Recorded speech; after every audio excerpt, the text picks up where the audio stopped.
Try this one on your own and then compare. The following accounts are used to make year-end adjustments. Identify the related account associated with it. So basically the other account in the adjusting entry, since you have to have 2 accounts for a journal entry, at least 2. All right, payable. The offset is always an expense. So here we're talking about salaries expense. All right. If you want to go back, you can check. Expense, payable. Depreciation expense. We said the offset account is always accumulated depreciation. Always, always. There it is. These 2 accounts always go together.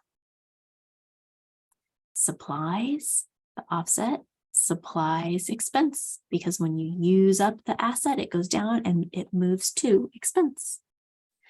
You can go back to double check in your notes.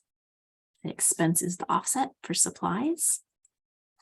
Then finally, unearned rent, the unearned rent, the offset is a revenue account, and we would probably call it rent revenue. If you just put revenue, that's fine.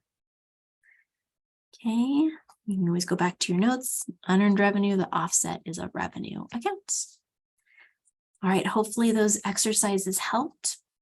Especially this one, it's similar to the assignment you're going to have where you match accounts to their offset account. All right, good work.